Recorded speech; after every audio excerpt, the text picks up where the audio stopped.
If you're going to be proactive enough to be, part of the less than 1% of people that sell their screenplay, make their movie, be proactive in every part of the pitch, every chance you get to display why your story's great and get more eyes on it, do it.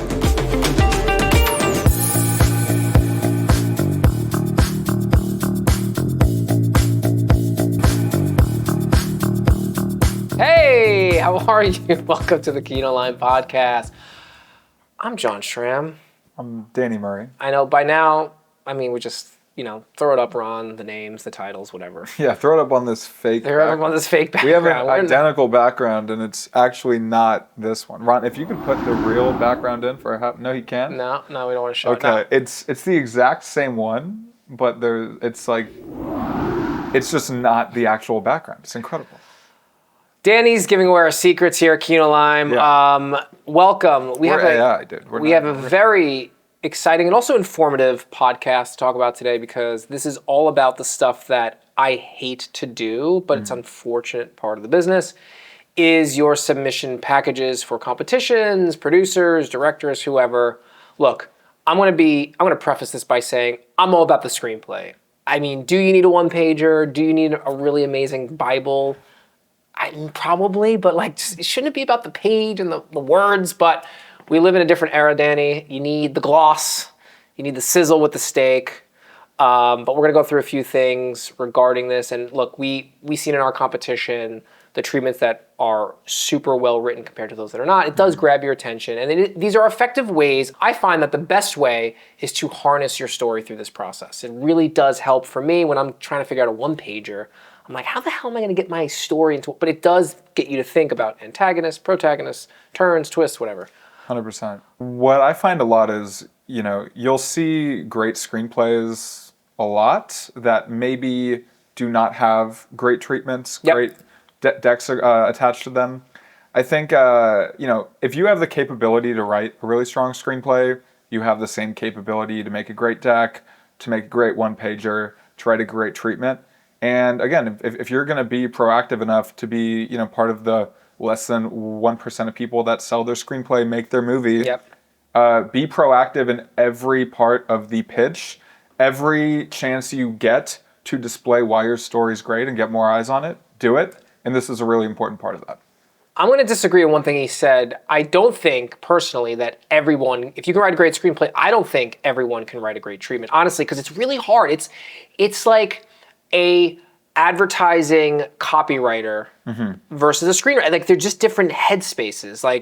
The treatment maybe more so, I agree, but a one-pager is really the salesy. You got to be pow pow and get people's attention. It's different than a longer narrative, but it doesn't mean that you shouldn't try, because I do think they work different muscles, and it's a good exercise for you to engage in. So we're gonna go break it down here. We're gonna do the first thing, bing, the logline.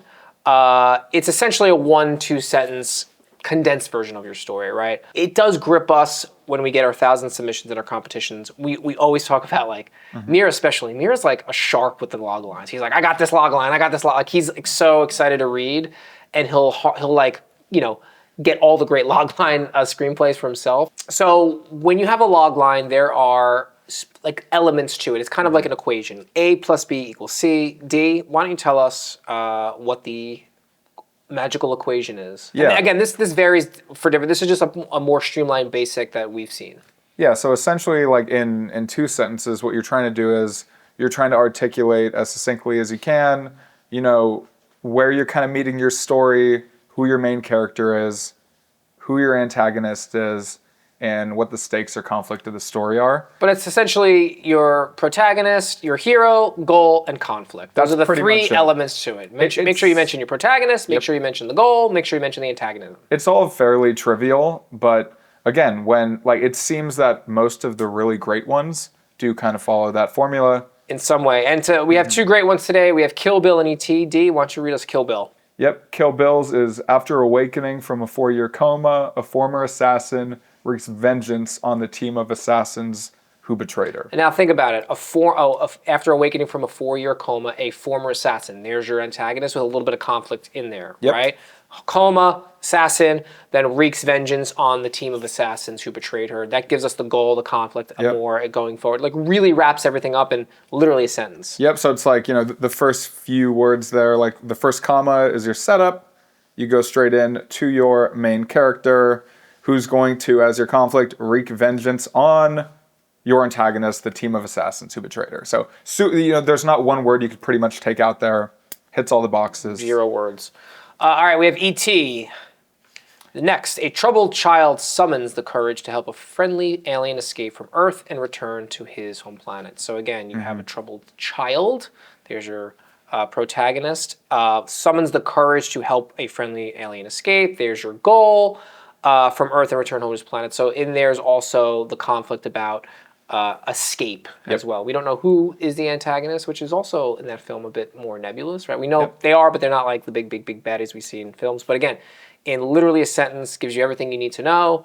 And that's what this exercise should be, is get your story and condense it to a sentence or two, because it'll really help you start thinking of protagonist, goal, conflict. Yeah, and again, it's like you also just think about it as if like you're in, you walk into a door or something and all of a sudden it is, executive John Schramm. It's John Schramm. See me in the elevator. Yeah, like you have 5 seconds. Hey, I have this amazing story, and you have to blurt out, 10 words or so. What would they be? Yeah, great way to view it. So next, above a logline is what we call a one-pager. Now, this has gotten to be a lot more common over the last, 10 years or so that I've noticed. It's a way just to get it out on the page, but it's not a one-pager of your whole story. There's different methods to the one-pager. What we're going to do today, we're going to give a shout-out to this great website. If you haven't visited them yet, you totally should. It is No Film School. They are incredible. Let's put them up there, Ron. Give them a little credit to No Film School. Maybe a little. Can we do a little round of applause, a little clap track for them? They're incredible. They're a great resource for all things screenplay. And here, for your viewing pleasure, we're going to go through the one-pager. Now, if you look here, it's broken down, right? So you have your screenplay title, you have your name, phone number, email. Obviously, that's your contact information. Then below it is your log line or genre. That's, again, we went over the log line. You could also do a / enter the genre just to really solidify and paint the picture. Why it matters. Now, this is a bit more salesy. This is like, why are you telling the story? Why now, right? We hear that a lot. Why does it matter? You want to explain your vision, but you want to keep it very brief, almost in the same size of a log line. Then you go into your synopsis. Now, this is your story in 3 acts. We know your act 1, what's it about? Who are we? Where are we? What are the problems and where are we going? Your act 2, your success, failures, what makes it more complicated? How bad can it get? And then your act 3, how does it fall apart? How does it come back together? And how does it end? And lastly, this is again more of a salesy section to it, is why it will succeed. A closing sentence about why you think this idea will succeed in the market. It's to really tell the producer, tell the director, tell the financier, like, why this will work. And I think this does a really great job of getting everything into one page. You see this a lot for maybe a bit more of a savvy producer who doesn't just want to look at a log line, they want to see a bit more meat on the bone. 100%. And it's something that, we talked about before we got on, but at the kind of core of every great brief pitch is like what this is actually calling for, if it's an easier way to think about it, is pretty much just like the main plot points in the story, right? Like in Act 1, they want your inciting incident, they want your setup, they want your turn into Act 2, they want your midpoint, they want your turn into Act 3, and then, you want your climax, maybe say how it ends, maybe don't. But if you could kind of boil down the structure of your story, it becomes a lot easier to articulate it in these longer form documents. And a really great exercise to figure out where your story is working, where it's lacking, and also kind of an obvious tip, but we see this all the time. It's a one-pager because it should be one page. Yeah. I've seen one-pagers that are 2 pages, 3 pages. There's not a one-pager. But I get it. You want to put all the info on there, but really keep it to 1 page. And don't do 8 font, please. It's got to be 12. The next one in terms of hierarchy or the progression is the treatment. Now, this is one of my favorites. The great, amazing screenwriter John Colley. Look him up. Look at his credits. But his best movie, in my opinion, is Master and Commander. He also did Monkey Man last year with Dev Patel. Happy Feet. He's a genius. He believes that you can get your story to see if it's working in a 5 to 10 page treatment. So one thing we do at Kinolime in our competition is we have a treatment section or part of the submission because we do want to have a voting round where in the first round you can also read the treatment. If you don't have time to read 26 screenplays, you can read 26 treatments. And you'll know if the story is working. We truly believe the power of the treatment. It's one of my favorite things to read because I can really get through a treatment and a story. I can digest a lot of them. But again, think of your screenplay, 120 pages, condensing it to that, like we say, 5 to 10 page range to see where it's working. It's a little more detailed. You get to add a little bit more fat to it. I don't mean fat in the bad way, but more meat for your story and see where it's going. 100%. And again, it's a creative way to just kind of, specifically, I think, when it comes to any sort of pitch document, right? What is really at its core the special part of your characters? What can you do to kind of establish your tone? And what can you do to accentuate what makes your story special in a much more concise way? And another thing is, it's not a written rule, but no media, no pictures, really all about the words. Yep. And we're going to show you right now on screen two treatments. One by Mr. Simon Kinberg, who I know quite well. Amazing writer. I mean, look at his thousands of credits. But his first big movie, Mr. and Mrs. Smith. Let's go through it. So I'm not going to read it aloud, but you're going to see first page right here, very clean, Mr. and Mrs. Smith, treatment by Simon Kinberg. And then we go through it, overview. So what he does here that I love is that it gives you a quick little overview. It's almost like the one-pager of what you're about to read. Gives you a little character setup, which is essentially kind of like the backstory. And then, boom, page 2, he goes into it. And look how he writes. The plot starts with a bang, literally. An assassin. You can have fun with your treatment. It doesn't have to read like a play-by-play. Like, put your voice into it. This is where it should be fun. And I just love that there's a main character that says John in there. John says he needs to check inventory. I love that. And you go through it. Look at all that beautiful words right there. I mean, this is incredible. And you go all the way down to the bottom of the treatment, and boom, he got 6.5 pages in. And it's really amazing. And he sold his movie based on this and became a prolific screenwriter and producer. Next up, I love this film so much. My Own Private Idaho. We're going to look here. Gus Van Sant. I'm just going to call him Gus. I'm going to call him Gus because my daughter and I have been watching Cinderella. Gus, look, My Own Private Idaho. He had a little fun with the font. You could do that. A story by Gus Van Sant. Wow, May 87. Whew. All right, so we got page 1, Idaho. See how he sections it off? You can read. You got everything here that you want to see. It's a little spaced differently, so it gives you a little white on the page so your eyes are not straining. Then the plot goes to San Francisco. You keep reading about the story. It's a beautiful love story, by the way. If you haven't seen My Private Idaho, you should. Portland, yada, yada, yada. We keep going to Idaho.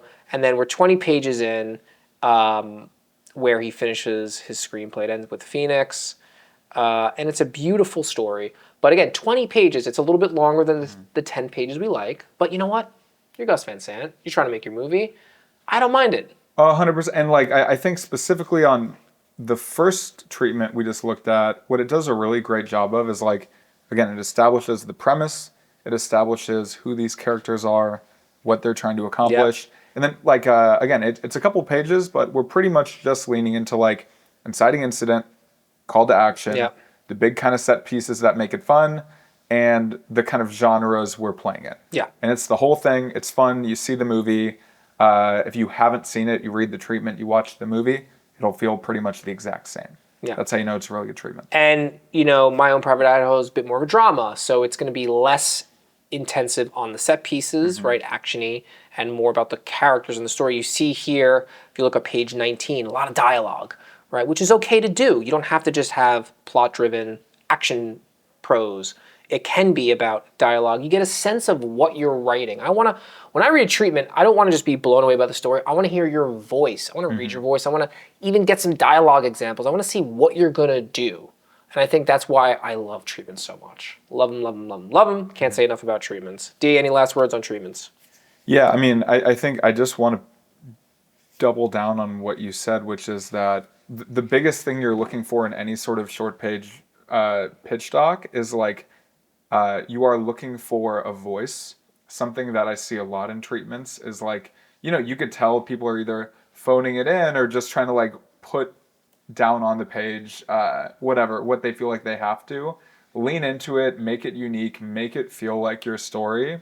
Because again, if the writing in there doesn't feel tonally like what you want to see on screen, it's not going to be worth it. It's not going to come across on the page. We're not going to see the movie. And you know what's super cool? At Kinolime, we have a free course on our website called Writing the Treatment, which we teamed up with the amazing people, Alexi over at Young Screenwriters, right here. If you go to kinolime.com, click on the little hamburger, that's the little 3 lines to the left. You go down to courses, boom, the crash course, you scroll down a little bit, Writing the Treatment, Star Treatment course, it's free. Look at there's Alexi, there's Adam, there's some schmuck named John Schramm, and we're talking about how to fine tune your treatment. There's some really great stuff we put together. It's free, it's for you. So like go, sign up, take the course, learn how to write the treatment, and polish it a little bit better. And actually learn how to write it, because the entire point of the treatment is look how unique my writing style is. The chat, like so many people make ChatGPT treatments. You can sniff it out immediately. Yep. It'll feel homogenous. Make your writing yours. Exactly. And this course we have at Kinolime is like, I think there's 7 lessons. Each video is between 3 and 20 minutes. You can do it in a day at your own leisure. And I love using leisure, not leisure. That's another mirror thing. But anyway, go check it out. It's awesome.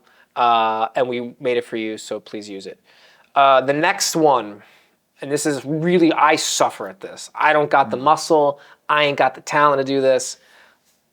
What am I going to say about the pitch Bible? And this is more specifically for TV. You do see feature film pitch Bibles, but they're really Bible's a term that came from the TV side when you got your big document about what the show is going to be, the week to week, the characters, photo collages, et cetera, et cetera.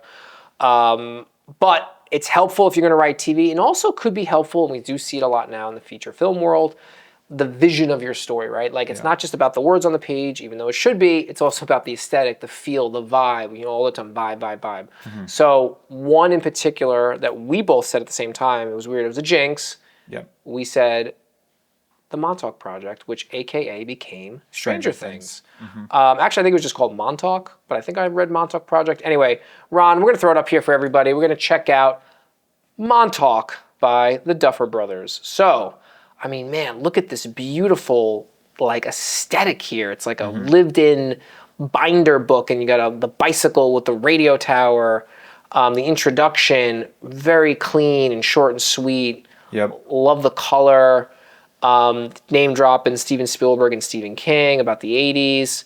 Then this is where it becomes brilliant. They use stills from favorite 80 movies that they're going to be inspired by. So not only are you getting a visual, you're also subconsciously putting in there the famous movies that they're going to be borrowing from. Yep. And just the bones of this, that's very important when you're making a deck, is you really want your deck to breathe. You want it to be versatile, whether it's potentially a producer or a financier you're dealing with. What they do here that's really smart is, again, outside of just keeping it down to the kind of stripped down premise we've talked about, they have a quick intro that leans on the comps. So immediately before you even hear about the story, you're thinking Stand By Me, you're thinking Spielberg in the 80s. Yep. You get the premise, you get, the quick inciting incident, call to action, who are our characters, what's our tone, what's our genre, character. Then what specifically makes this deck great, visually, all the text is really short. Yes. They split. There's never going to be 2 pages of text in a row. Nope. You have a page of text and then a beautiful kind of image from one of these comps. It became Stranger Things, and the rest is history. And it's just sticking to the bones and accentuating your tone. One thing they didn't do here that, again, if you're an independent filmmaker with a screenplay looking to kind of market your script and your story to potential financiers and producers, a great thing to do as well is it really doesn't hurt. Again, if you're trying to build your profile, you're unrepped. If you have a proof of concept, if you have a sizzle reel, a director's statement. I'm not a big fan of a lot of people put pages and pages of everyone who's attached. Yeah. There's not A-listers, no one cares. Yeah. Keep it tight, show that you have prowess as a filmmaker, and just lean into your tone, lean into your characters. Yeah, and just have fun with it, And if it's a drama, pour your heart into it. I think emulate the genre you're in. I think we want to feel you as a writer on the page, living through it. 100%. You know, I remember when I first started reading screenplays, everyone said, oh, you got to read Lethal Weapon, you got to read Lethal Weapon. And boom, did he not have the best voice for that story and character? And you totally get like why he was the Kid Wonder and sold. We're talking about Shane Black. Shane Black, you know, became the $1 million sale baby. He was selling screenplays left and right because his scripts just emoted fun and his style. And that's exactly what happened. And he became like the it writer because of that. So have fun with it. If you're writing a drama, pour your soul into it. If you're having a comedy, make us laugh. You know, like just emulate what you're trying to do on the page. Yeah, I mean, it all pretty much just comes down to like, understand the bones of your story, what excites you about it. And then all of this is essentially just ways to try to capture to people that don't know you and your story, you know, what is special and what pops about it. Whatever excites you and you know, you think, you know, you could write well and succinctly, do it. Yeah. Hopefully this helps. So in summary, you have your log line, which we know is going to be a 1 to 2 page sentence describing your story in a very condensed way. Then we have your 1 pager, keep it to 1 page, section off a little bit of, you know, the log line genre, your why now, the story, and then why this will sell or do well. Then we have your treatment, which I personally love. Keep that to 5 to 10 pages. Have fun with it. That's where you could put your heart and soul, your voice, your energy into the prose and what you're writing. Then we have your pitch Bible, which typically is more for TV, but we do see it in features. And that's where you can get more visual and creative with it and have fun with that too. And if you're going to put the time in, you know, again, break up a lot of text with visuals and media style. And then, most importantly, we forgot the last thing, the fucking screenplay. You need the screenplay. Well, if you have all this, you don't need it. We'll just make it without it. No, but honestly, it does help us to have the materials ahead of time before we read, but it doesn't really matter because we're going to read the screenplay anyway. But it's good practice. It'll harness your skills. If we left anything out, if there's anything you have questions on or other examples, we'd love to hear from you. Actually, I would love to find a good feature film pitch deck or pitch Bible. They're hard to find. They're hard to find. Yeah. I mean, so if you have one, send it our way. If you have any questions, hit us up via email, Instagram, X, Facebook, you know where we're at. Come find us. Yeah, Danny's joke every week. But we'd love to hear from you. This was an amazing topic that I think is like, it's like going to the dentist. It's like, you got to do it. It's part of life, and it's just going to make your life way easier with clean teeth and a good media kit. So we're excited to hear from you. Thank you for tuning in. My name is John. Danny. See you soon. If you're a screenwriter or filmmaker, you've got to listen up because here at Kinolime, we're opening up our 3rd annual Feature Film 3.0 screenwriting competition, January 23rd to March 15th. That means you, a screenwriter or filmmaker, can get your movie made. How amazing is that? So our submission period opens January 23rd to March 15th. So sharpen your pens, get your fingers ready, get that screenplay polished and formatted and submitted to Kinolime for our open competition.